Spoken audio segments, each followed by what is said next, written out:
Olá, bem-vindas e bem-vindos ao Literapuc SP, o podcast do Programa de Estudos Pós-Graduados em Literatura e Crítica Literária da PUC de São Paulo, idealizado e produzido por nossas pesquisadoras e pesquisadores.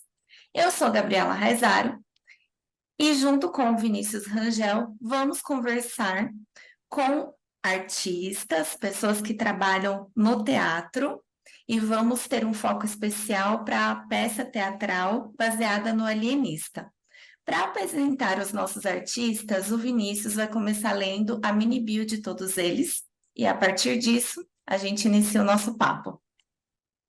Aline Pimentel é atriz formada pelo Teatro Escola Célia Helena e professora graduada em Letras pela FEFELESTE USP. Fundou a Laia do Teatro em 2020, em parceria com André Barreiros e Vitor Barreto. Como atriz, trabalhou em Só os Pássaros São Livres, experimento cênico livremente inspirado na obra de Eduardo Galeano, sobre o Bus e sobre Cus, peça baseada na obra O Burrei de Alfred Jarry, dirigida por Dani Biancardi. A Morta, de Oswald de Andrade, dirigida por Joana Dória. A Morte e a Donzela, de Ariel Dorfman, dirigida por Laerte Melo. E O Alienista, peça adaptada da obra homônima de Machado de Assis, dirigida por Rodrigo Aldi. André Barreiros, nascido em 5 de maio de 83, portador do DRT 0053288-SP, é ator, pesquisador teatral e de dança, roteirista e diretor de criação em agências de conteúdo. De 2007 a 2021, integrou o NECA, Núcleo Experimental de Comédia dell'Arte, pesquisando o teatro de rua, a máscara italiana e sua fisicalidade. No campo da dança, estuda e desenvolve projetos com a Companhia Fujima de Dança Kabuki, com a direção de Yoko Shikoto Fujima, além de participar de espetáculos da companhia. Estudou na Oficina de Atores de Pinheiros e formou-se em atuação no curso técnico do Célia Helena. Como ator, atuou em peças dirigidas por Nível Diegues, Daniela Biancardi, Marco Antônio Rodrigues, valendo destacar as montagens Perdida no Jogo do Amor, atuando também na equipe de dramaturgia, com direção de Murilo Inforsato, e A Morte à Donzela, com direção de Laerte Melo. Hoje faz parte do grupo Laia do Teatro, priorizando trabalhos dentro do universo poético e imagético latino-americano. Atualmente está em processo de montagem de O Alienista, uma adaptação ao teatro da obra literária homônima de Machado de Assis, com direção de Rodrigo Aldi. Vitor Barreto é ator e bailarino residente em São Paulo SP, pós-graduando em direção e atuação no Célia Helena. Estudou interpretação para audiovisual na AIC, além de cursos livres com Paloma Riani, Fernando Leal e Paulo Emílio Lisboa, da Academia de Atores. Recentemente, em cartaz com o espetáculo de teatro musical O Guarda-Costas, baseado no icônico filme com Whitney Houston.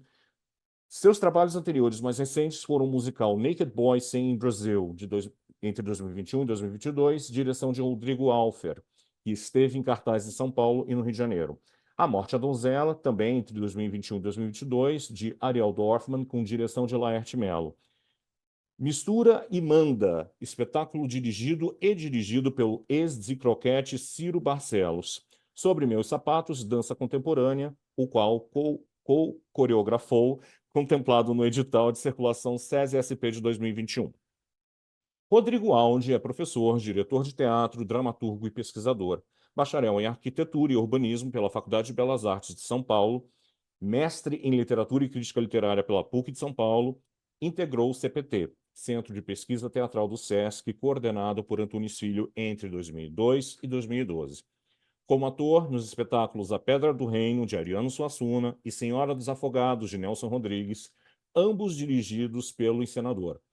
Como professor, coordenador do curso de Introdução ao Método do Ator, coordenador do Círculo de Dramaturgia, assistente de produção. Em parceria com Gabriel Vilela, a partir de 2012, foi assistente de direção do espetáculo Macbeth, de William Shakespeare, e ator no projeto A Tempestade, de William Shakespeare também. É fundador da Companhia 1 de Teatro, autor e diretor dos espetáculos Agora Eu Era o Herói, Oliver Twist, projeto vencedor do edital Festival Cultura Inglesa, cuja direção foi agraciada entre as melhores direções do ano pelo site Pecinha, e A Vovozinha, pelo crítico Dib Carneiro Neto. E Dom Quixote, de 2019, projeto vencedor do prêmio APCA 2020, na categoria Adaptação de Clássicos, com pesquisa focada na teatralização de romances para crianças e jovens. Ainda em teatro, atuou nos projetos Anchieta, Nossa História, de 2001, direção de Denise Del Vecchio, Um Número, Sesc Belezinho, em 2004, de Carrie Churchill, direção de Beth Coelho, Jaguar Cibernético, no Sesc Pompeia 2011, com autoria e direção de Francisco Carlos. Amor de Mãe, parte 13, Sesc Consolação, de Elza Neves, direção de Eli Knenat. Em televisão, integrou o elenco fixo de Experimentos Extraordinários, 2014, Cartoon Network, Futura, TV Cultura, Boutique Filmes, como o vilão Valentino, e participou da série Pacto de Sangue. Em cinema, atuou no longa Urubus, direção de Cláudio Borelli. Tem se dedicado à pedagogia teatral como professor de interpretação e história do teatro brasileiro no Célia Helena Centro de Artes e Educação, no curso técnico. Gabi, a palavra é sua. Bom, então depois dessas mini bios recheadas de produções que os nossos colegas aqui de podcast produziram, a gente vai trazer mais uma produção em forma de teaser para que todos vejam um trechinho da peça sobre a qual falaremos hoje.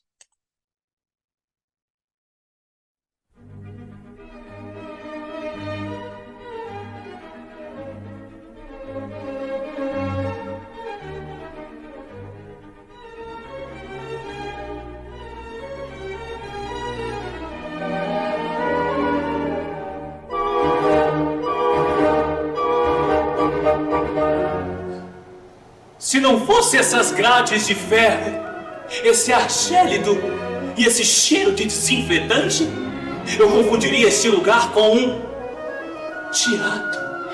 De tão bonito. Eu diria que essas pessoas diante de nós são uma espécie de público para quem amamos encenar as nossas histórias. E era o que a gente estava pretendendo fazer quando chegou aqui e se deparou com esse enorme caos entre a população dessa vila tão peculiar, né? Mas não! São pessoas que, como nós, foram trancafiadas aqui dentro.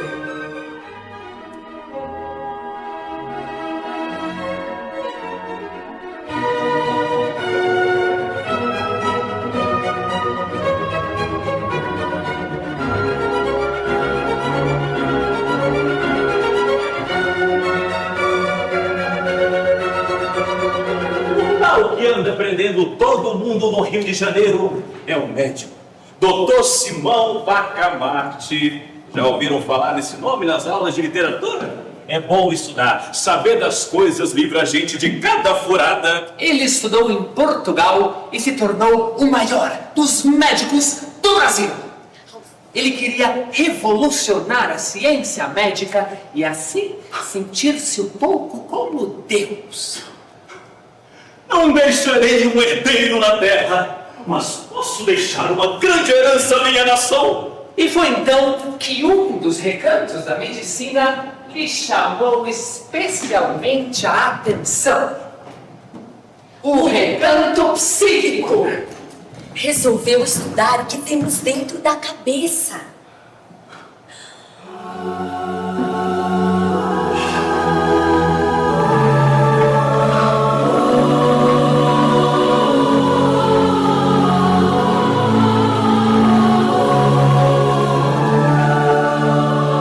Matéria mal explorada nos trópicos, a saúde da mente humana.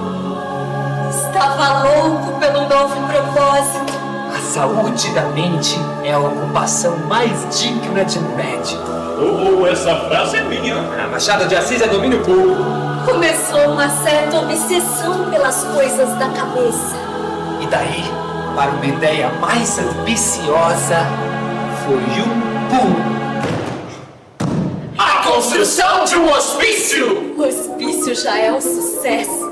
De todas as vilas vizinhas chegam os doidos mais variados, furiosos, mansos, toda a família dos descerdados do espírito. Descerdados do espírito, olha, adorei essa expressão. Não vejo a hora de colocar a mão na massa encefálica dessas pessoas.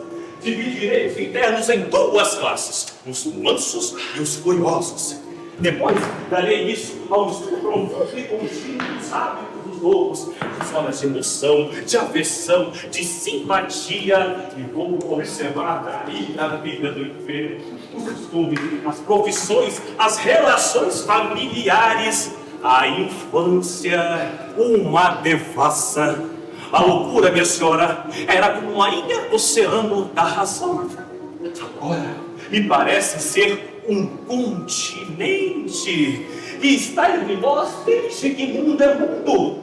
Como não? Da Vinci, o grande gênio, riscou uma bola num papel, chamou de helicóptero e disse que a coisa um dia poderia voar. Como é que o senhor pretende identificar os loucos, meu marido? Eu sei que em alguns casos salta aos olhos, mas em outros pode ser difícil dizer, não é? A minha teoria ela é muito simples, não é, meu rapaz? Teoria do momento. Louco é todo aquele que não está no perfeito equilíbrio de suas faculdades mentais. A loucura, minha senhora, é como um camaleão sorrateiro, difícil de enxergar e de encontrar. E é por isso que eu vou transformar Itaguaí no meu laboratório e cada pessoinha no meu ratinho branco. Ratinho! Esse foi um jeito de falar. Contém-se. E a partir daquele momento, cada pessoinha que cruzasse o caminho do doutor seria mesmo uma espécie de cobaia para os seus experimentos. Mas qual foi o motivo? Eu não vejo nada de errado com ele. O Costa era o cidadão mais estimado de Itaguaí.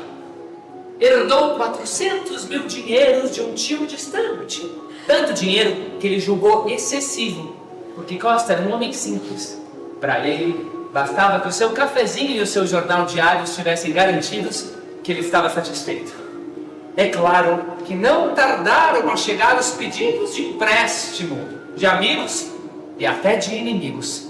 E pasmem, ele disse sim para todos. É claro que o Dr. Simão Bacamarte estranhou essa situação. Para Simão Bacamarte, não passou despercebido alguém com tamanho desapego material. E achando Costa um tanto fora da caixinha, tratou logo de trancafiá-lo dentro da caixa. A verde. Superstição. A senhora sofre de um distúrbio chamado superstição. Uma temporada na Casa Verde lhe fará muito bem. Mas eu trouxe essa samambaia como prova! Cerca de ocupação do senhor! Falta de água, excesso de sol. Tranco as tuas na Casa Verde sairão melhores do que entraram. Revoltadas com a disfarçatez do médico, cerca de 30 pessoas ligaram-se a uma figura muito conhecida da vila. Rebelde, barbeiro, Porfírio.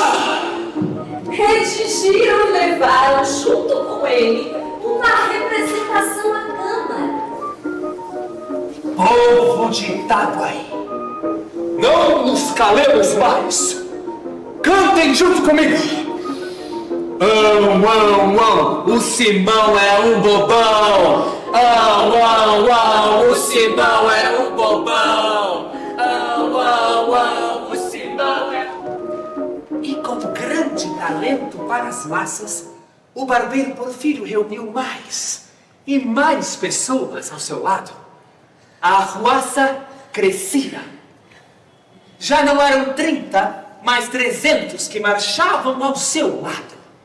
Dadas as devidas proporções, poderiam ser comparados àqueles que um dia derrubaram a Bastilha. Revoltosas e revoltosos, ordeno que acabem com esta confusão imediatamente! Só sairemos daqui quando a Casa Verde estiver no chão! Então, que assim seja! Soldados, preparar armas! Atacar! A derrota estava iminente quando, de repente, Um dos soldados reconheceu no lado inimigo. Meu Deus, seu irmão, já sem vida.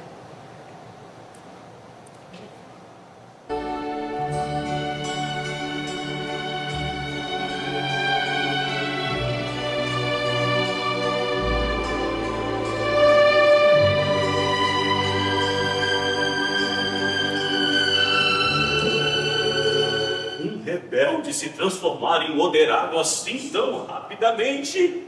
Os sintomas de duplicidade e descaramento são assustadores. Eu preciso fazer alguma coisa. Pelo visto, a loucura está se espalhando feito erva daninha nesta cidade. E ao invés de ser abatido pela tal revolução, eis que Simão Bacamarte tornou-se ainda mais radical e prendeu cerca de 50 apoiadores do novo governo. O povo novamente indignou-se, porque a fofoca de que Porfírio havia traído a revolução morreu rapidamente. Sabe como é cidade pequena, né? Sem o apoio do povo, o governo de Porfírio acabou. E tudo voltou a ser como era antes. Só que ainda pior, porque agora o médico estava mais poderoso do que nunca. Daí em diante foi uma coleta desenfreada e a Casa Verde viu seus quartos abarrotados. Ele estava levando sua teoria muito a sério. Tudo era loucura. Ia pra Casa Verde quem gastava demais e também quem era muito mão de vaca. Quem não tomava banho todo dia no inverno, mas também quem tomava 4 banhos por dia no verão. Quem não podia ver um quadrinho torto na parede. Quem não comia a última fatia do pão de forma e até quem não fazia o número 2 fora de casa. Onde é que esse homem vai parar? O senhor não teria coragem de prender a própria esposa. Há algum tempo eu venho observando a sua saúde mental, minha senhora. Mas essa sua obsessão pelos vestidos, os veludos, as pedras, as joias... Uma dama da sociedade não pode descuidar da sua imagem. Dessa vez a senhora foi longe demais. A senhora investiu 150 mil dinheiros num vestidinho de pedra para Elizabeth, a nossa poodle.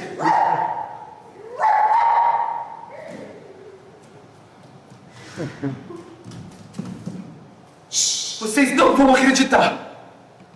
O doutor Simão Bacamarte acabou de mandar soltar todos os presos da Casa Verde.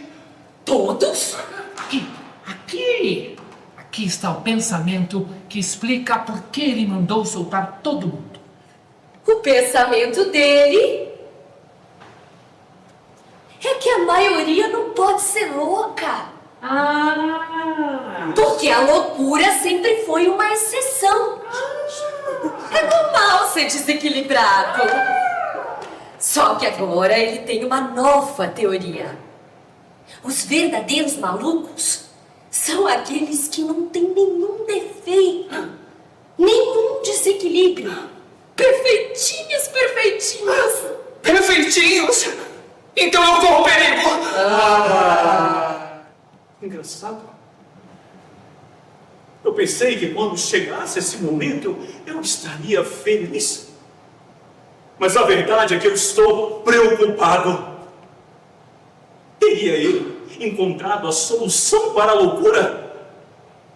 Algo me diz que nesta última teoria se esconde uma nova teoria ainda mais profunda. Então é definitivo. Vou me trancar na Casa Verde e estudar a mim mesmo. A questão é científica, cuja nova doutrina tem como primeiro exemplo a mim mesmo. A coisa começa e termina em mim.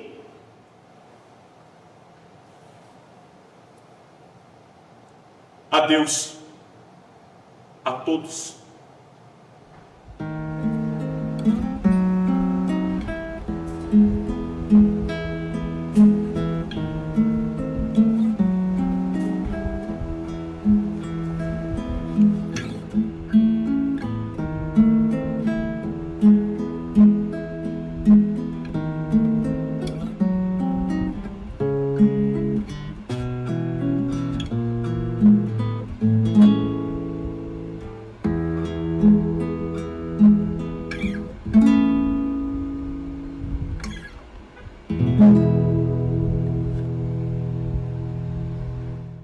Gente, muito legal o teaser da peça. Parabéns, imagino que a peça deve ser um arraso. Essa peça, ela tem por base o alienista, como a gente pôde ver. E aí a pergunta que não quer calar. Por que o alienista? O que que levou a esse texto? Isso pode ser para todos, não tem problema nenhum, porque eu imagino assim que quem criou o roteiro teve um envolvimento bastante importante, né, entre o texto do Machado de Assis e a peça em si, mas isso não deixa de se estender para os atores também, que precisaram entrar em contato com o texto do Machado, tiveram ali um pouco de si nos seus personagens. Então, gente, pergunta aberta para responder quem puder, quem quiser. Eu começo então para contextualizar, né? Mas acho que nós pensamos algumas possibilidades. Acho que o alienista foi o gosto comum, né? Enfim, né? No meu caso de uma que tem se tornado um foco do meu trabalho com teatro infanto-juvenil, que é da adaptação, né, de clássicos da literatura. E aí o desejo de fazer algo brasileiro que eu não tinha feito ainda, né? Me reunindo com essa equipe, né, de artistas extremamente talentosa, né, para a gente fazer esse exercício de traduzir para o teatro, né, esse grande clássico, possivelmente ou não, mas possivelmente apresentando para uma nova geração, né? Eu acredito também que eu acho que tem uma coisa do desafio também que foi proposto, né? Porque o Machado, né, Áudio, o Machado, ele tem, assim, ele tem as suas peças teatrais e nem por isso a gente recorreu a elas, assim, a gente pegou, acho que a coisa mais difícil, né, a coisa mais complexa, que foi pegar um dos textos mais icônicos, né, do autor, né, que não é um texto pensado para o teatro e depois nem foi pensado também, né, para esse público infanto-juvenil, e a gente adorou, né, essa proposta de falar de um tema tão complexo, né, de um período tão distante, mas trazer isso para cá e aí descobrir os conectores, né, do contexto da época com esse momento atual foi um negócio muito legal, assim, foi um projeto né, difícil e tal, mas acho que esse desafio nos motivou muito, assim, né, a enfrentar esse narrador tão rico né, que tem um Machado e tentar trazer isso para o teatro foi um desafio que nos tocou bastante, assim. Gente, e assim, agora eu acho que acaba sendo mais com o Rodrigo. Como que foi o processo de transposição do conto para o texto teatral? Como você trabalhou essa transposição? Não, na verdade, um trabalho bem nosso, assim, viu, Gabriela? Bem coletivo, assim, porque nem daria para ser diferente, porque essa obra, particularmente, ela é bem difícil, né? Porque é um conto longo dele, né? Bastante narrativo, com muitas personagens, com muitas reviravoltas, né? E a gente pensa que o teatro infanto-juvenil ele não pode ser muito longo, né? Então, o que a gente precisou tomar cuidado era entender como levar isso para a cena de uma maneira que coubesse dentro desse formato, que a gente não perdesse o essencial da história. Esses desdobramentos fazem parte desse essencial, porque são desdobramentos das mudanças de ideia, né, do Dr. Simão Bacamarte com relação ao que ele entendia, compreendia como possíveis sinais de loucura, né? Então ele vai mudando. Então a gente tinha que tomar muito cuidado como traduzir isso, sintetizar isso, deixar de uma certa maneira didático, atualizar, porque não é só trazer para a cena o Machado original, mas é também brincar com aspectos da contemporaneidade, né? A gente trouxe esse trio de artistas que, por infelicidade, foram parar na cidade onde o Simão estava lá premiando todo mundo e por se tratar de artistas, né, da cena, inevitavelmente foram condenados também essa ideia de loucura, né? Mas, enfim, esse trabalho, eu já nem me lembro de quem começou essa história da adaptação, porque é muito importante esse olhar de fora de uma direção, mas também é fundamental quem está fazendo, quem está vivendo, quem está dando corpo e espírito para a coisa, contribuir com as suas impressões. Então, é um trabalho mesmo de um dramaturgismo que a gente chama coletivo, bem difícil por isso, né? Porque o teatro é maravilhoso, porque ele coloca esse lugar, esse desafio da gente encontrar uma voz, né, um produto final que seja resultante de quatro e mais, né, do Manu com assistente de direção, pensando juntamente, encontrar e entrar num acordo, né? Mas por isso que ele é absolutamente saudável também nesse sentido. Acho que a Aline ia falar também, né, Aline? Eu ia dizer que um dos motivos, talvez, que também tenha levado a gente a escolher o Alienista foi em identificar alguns pontos em comum nesse fazer artístico, nesse lugar de imaginação, com o que pode ser classificado, ou era, como loucura, né? É um dos pontos que a gente trata na peça o tempo todo, né? Que critérios são esses que esse médico tem para dizer quais pessoas são sãs e quais não são, e o artista sempre sempre sendo visto como uma figura marginalizada. Então a gente achou que poderia ser interessante trazer essa perspectiva de três artistas que acabam, como o Rodrigo falou, né, sendo presos nessa cidade, e aí também aproveitando a oportunidade de não perder de vista o narrador machadiano, que sempre é importantíssimo em todos os textos dele, delicioso e irônico, e tudo isso que a gente sabe do Machado, mas equilibrando com cenas também dramatizadas, ações acontecendo ali no palco. Então, ora, nós três assumimos papéis de narradores, contando um pouco dessa história, até para garantir também um certo fio condutor, né? Assim, um entendimento, uma compreensão de um público mais jovem, mas ora também assumindo diferentes personagens, então é uma peça muito dinâmica, a gente troca muito, nós contamos com uma doação preciosa de figurinos do CPT, aquelas malas que aparecem no teaser, que a gente usa em cena, são de lá também, então a gente fez desses materiais assim o que essa trupe Mambembe carrega, e com esses materiais contar essa história, e acho que a peça fica divertida e fica ágil, assim, é importante, para além do tempo de duração, com a preocupação, com a compreensão do enredo, a gente sabe o quanto o público infanto-juvenil também gosta de uma ação, né, de uma coisa movimentada, e acho que nesse sentido a gente foi feliz também nas escolhas. Gente, agora a pergunta que não quer calar. O Vitor e o André estão muito quietinhos e eu estou aqui pensando como foi para esses meninos fazerem esses personagens, porque eu imagino que fazer o Simão deve ter sido engraçadíssimo em vários momentos, né? E o Vitor, ele faz assim um personagem cômico que vai aparecendo, vai saindo, e ele tem um dialogismo com os partes do texto de maneira muito única, né? Ele é muito engraçado o tempo todo. Então, gente, qual foi o maior desafio, além de segurar o riso para ser na hora certa? Conta para nós.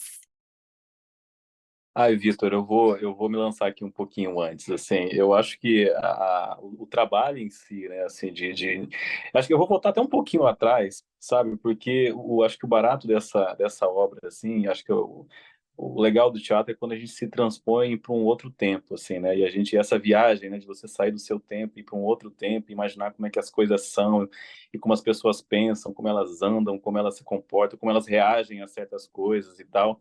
E como a gente sabe muito bem, essa é uma peça que ela faz uma crítica, né, aos excessos da ciência, né, do naturalismo, né, sabe aquela coisa? E isso já vai, de certa forma, já existe um ponto cômico aí que já vai nos movendo e já é uma diversão por si só estar falando disso e tentando traduzir isso para as pessoas, assim, né? Mas tem uma coisa que eu queria até acrescentar a esse comentário da Aline, que é sobre essa questão da discussão também, né, sobre a razão e a loucura. Só que dentro disso ainda, entre o que é a razão e o que é a loucura, tem uma coisa que eu me divirto também muito fazendo e pensando e a gente criando, e é uma coisa que está na obra, mas é uma coisa também que a gente se diverte, e acho que é isso que para a gente vai provocando esse fator cômico, e essa diversão, e essa vivência dentro do que a gente está fazendo ali, é esse parasitismo social que vai se formando em volta da questão da loucura e da razão, sabe? Assim, tem uma coisa ali que você vai vendo que o Estado, de alguma forma, quer entrar nessa discussão e quer se dar bem dentro dessa discussão. Você vê que a igreja entra nessa discussão e quer, de alguma forma, participar disso e tomar, sabe? E ter algum tipo de vantagem sobre isso, ou ter algum tipo de dominância dentro desse assunto. Você vai vendo, assim, aproveitadores de toda a ordem, né? Entrando nessa história, entrando nessa discussão e entrando dentro desse enredo, né? E, assim, acho que do meu ponto de vista, assim, acho que do Simão Bacamarte, assim, eu acho que ele tem uma visão assim engraçada, porque ele tem uma certa ingenuidade, né? Porque ele tem uma certa sinceridade no que ele está fazendo, e ele vai tendo contato com esses parasitas também, sabe? Ele vai se relacionando com isso.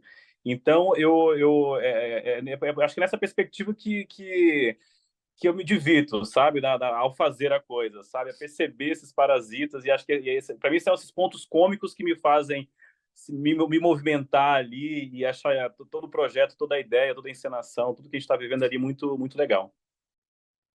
Estava procurando o microfone, não estava achando. É, Foi muito divertido, assim, o processo. Como o Rodrigo falou, a gente construiu muito coletivamente muitas coisas e nessa construção, eu acho que a gente transpôs a ironia do Machado, a ironia crítica do Machado muito através dessas personagens cômicas, assim. Então, tem uma cena, por exemplo, que não entrou no teaser, que é o Simão Bacamarte tentando fazer com que o Padre Lopes seja seduzido pela ambição, e aí a gente brinca com isso, com todos esses aspectos sociais e decorrentes do autoritarismo, e como isso, como a gente fala sobre essas coisas que são sérias, que eram coisas que a gente queria trazer das críticas do Machado, mas para um público infanto-juvenil, e eu acho que isso aparece muito através da ironia da comédia mesmo, né? Da gente tirar um pouco de sarro dessas figuras, de uma maneira que fique claro que a gente está também fazendo uma crítica. E sobre a risada que você perguntou, a gente ri mesmo, às vezes não é. Às vezes a gente ri e é isso também, acontece. Mas a comédia eu acho que ocupa esse lugar muito importante, né? De a gente conseguir, através dela, deixar muito clara a crítica de uma maneira muito mais contundente, talvez, do que num lugar de uma palestra, de uma coisa um pouco mais didática, não no bom sentido, mas no mau sentido, mas a crítica fica mais contundente, mais clara, e esperamos que os jovens, as crianças e também os adultos que vão acompanhar saiam de lá com essas coisas na cabeça e também com um sorriso no rosto. Aprender sorrindo é outra coisa, né, gente? Eu queria perguntar de onde surgiu, como foi essa parceria? Laia, Rodrigo Aldi, Aldi Laia, como que foi isso, gente? Como vocês chegaram nesse caminho? Bom, o Rodrigo foi nosso professor no Célia Helena. Nós três, acho que não falamos disso, né? Nós três somos colegas no curso técnico de teatro do Célia Helena. E o Rodrigo foi nosso professor de História do Teatro Brasileiro lá. A gente não teve o prazer de ser dirigido por ele durante o curso. Mas a gente se aproximou muito já durante essa disciplina. A gente gostou muito dele, ele gostou muito da gente, eu acho. Gostou, né, Rô? E aí a gente, depois que a gente se formou, a gente criou o grupo, né? Criou a Laia. E a gente quis se aproximar também, já agora numa carreira profissional, dos mestres que a gente teve no Célia e que a gente tinha vontade de continuar trabalhando com. A gente iniciou esse processo com o Laerte, que também foi nosso professor e nos dirigiu na Morte à Donzela. E aí o nosso segundo trabalho como grupo, nossa segunda peça como grupo, foi o Alienista, e a gente procurou o Audi para seguir com esse contato, com essa parceria que tinha sido já tão bacana no curso. E aí redundou no Alienista, que em breve estará aí nos palcos de São Paulo. Eu, assim, para até não ficar repetindo muita história, né? Porque acho que o Vitor explicou super bem, mas tem um dado muito legal dessa relação, que a gente teve aula com o Audi durante a pandemia.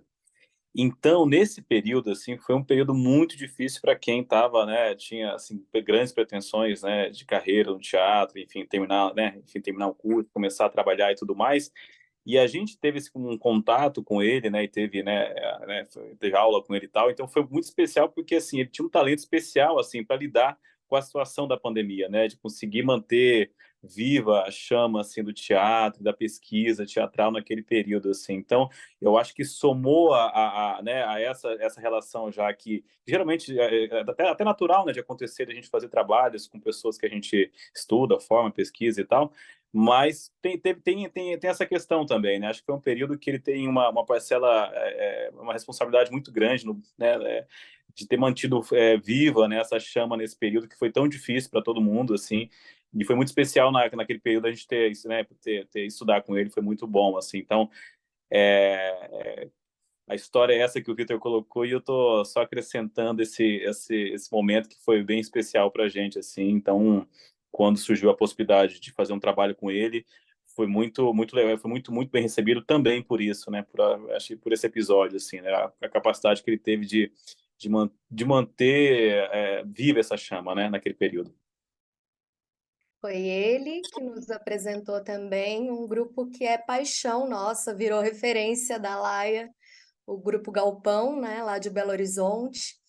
Na disciplina que a gente fazia com ele, nós começamos a estudar sobre o grupo, ele nos colocou em contato com alguns queridos que integram, né, o Galpão, a gente foi se aprofundando, foi se apaixonando, e acho que isso tem tudo a ver também com a criação da Laia, porque nós nos formamos enquanto grupo também durante a pandemia, nessas janelinhas de Zoom, num desejo de buscar na arte, né, enfim, um alento para aqueles momentos difíceis e tal, e aí a gente começou a ler juntos muitas peças, a se encontrar na janelinha do Zoom, né? Para trocar, e foi daí que foi surgindo essa coisa bonita, então com certeza ele tem 2 mãos e 2 pés nisso. Não, gente, não, é fundamental dizer, porque assim,